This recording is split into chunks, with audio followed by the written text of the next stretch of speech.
I apologize. Actually, I didn't know who he was when he came in. We have Daniel Salmon from Car Freshener, who is, one of our long-standing employers here in the county, and it's my privilege to finally meet you today. It was very nice that we were able to come up to your facility last year and tour that. It's quite a facility you have there. So I understand that you have, you'd like to address the board, and we're more than happy to hear what you have to say, and we'll go from there. Sure. Well, thank you. Again, Daniel Salmon. I'm General Counsel of Car Freshener. So I'm a lawyer too, I guess. I want to start out by saying that I really appreciate what you guys do for this community. I know it doesn't always, it's not always appreciated by everybody, and as John reminded me just now, this is a room full of people who work very hard every day to do the right thing, or to try to figure out what the right thing is to do. And in this particular situation, in the case of the bus garage, I understand that you all tried to adopt a nuanced position by approving the building elevations, that they are attractive, but at the same time, as Mr. Russell pointed out, that taking no position at all with respect to the covenants issue.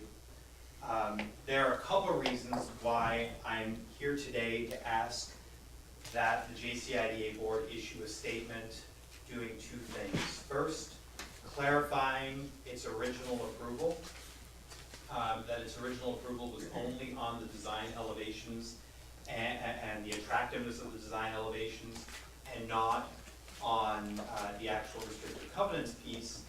And number two, pointing out that at the very least the expanded use that First Student has now proposed is not in conformity with restrictive covenants. The fueling station, the expanded maintenance, that's not in conformity with the restrictive covenants. There's two reasons for this. The first is because it's true. The restrictive covenants, which were drafted in large part by the JCIDA and which helped attract businesses like ours to the industrial park, are very clear as to the types of businesses that are permissible in the industrial park. And there's just no category there that fits a refueling station or bus maintenance. It just doesn't work, and the lengths to which some people have gone to try to explain it or to try to justify it are just not in conformity with any kind of a dictionary definition of what professional and administrative might be. The second reason for it is because while I was originally comfortable with the nuanced position that this board took, I realized that there have been some different statements made to the press, or statements that seem to suggest that this board actually approved the underlying use, those statements made to the press, which have been latched onto by some people. Mr. Lundy has gone on the record as saying that this board approved the use, this use for this parcel.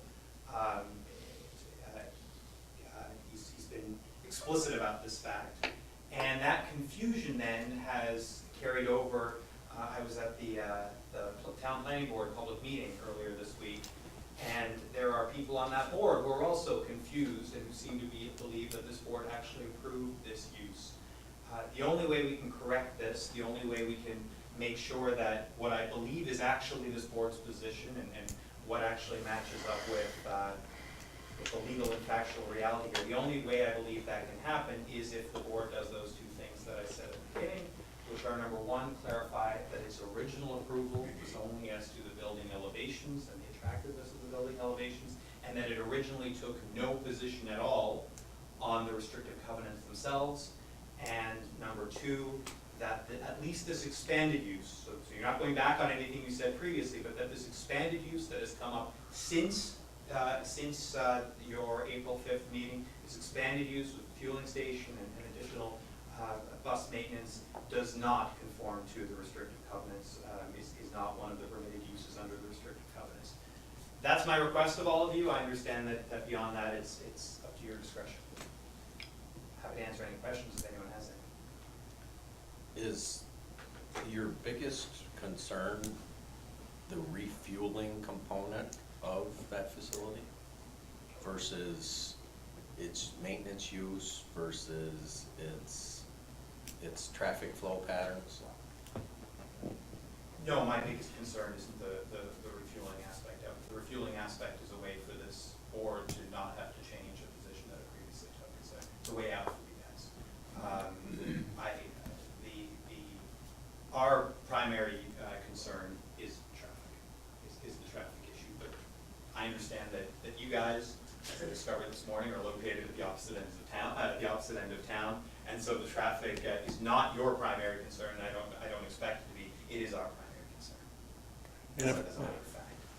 As I read, first off, I've got the deed covenants here and I've reviewed them. And when we discussed this, the only thing that I saw as mandatory for this board to do in those restricted covenants is the fact that we did the building design is one of the restrictive covenants. They were required to submit their plans for the building for our review, and that's what I believe we did last meeting. The traffic study, you were at the town planning board meeting, I wasn't, but the article I read says that the town is doing a traffic study, or they have traffic studies from other towns that they're looking at, because while the lots around there were created by the IDA, that is a county road, and that should fall, shouldn't it, under the seeker review the town's doing as to traffic? So I was as confused as you by that statement about the fact that there is a traffic study. Mr. Lundy submitted a one-page letter that just sort of said somewhat conclusorily that there's no traffic issue here. We had a traffic expert basically critique that study, if you want to even call it that. As far as I know, the only thing at this point the town planning board has is our letter that sort of says, here are all the deficiencies in the letter that Mr. Lundy presented here. I don't think, but I don't know everything the town planning board has, but it's my understanding that that's what they were referring to. And they just received that the day of the hearing. Yes, that's right. Yes. I guess my question may be directed elsewhere in executive sessions, but I'm of the opinion the traffic issue, since it's a county road, isn't it, Don?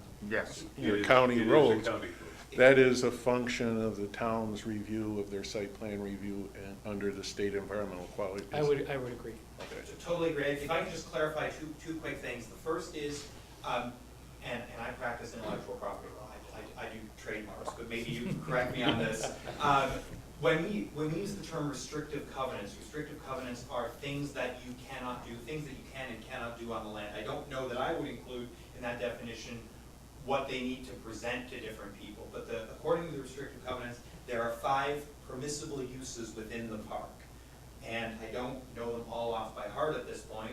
One of them is manufacturing, We have them. so- warehousing, and one of them is professional and administrative, which is the one that I understand, although it seems to periodically change, the one that I understand this project is being pigeonholed into, but there is nothing administrative or professional about this. The second piece is, I get it. I understand that legally this board has no obligation to affirmatively say something about these restrictive covenants and its feelings on them, or at least that's what I've been told. That's my understanding of it.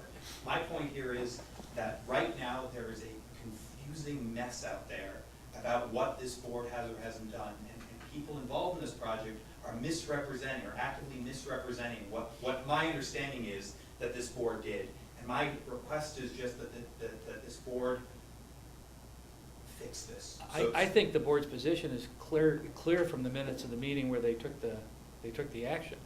I mean, that reference to those minutes should resolve any issue about what action the board did take. But your deputy CEO said that it was an administrative That was- professional use. That was a staff comment, not a board comment, and it was made before the board reviewed the plans and specifications, so.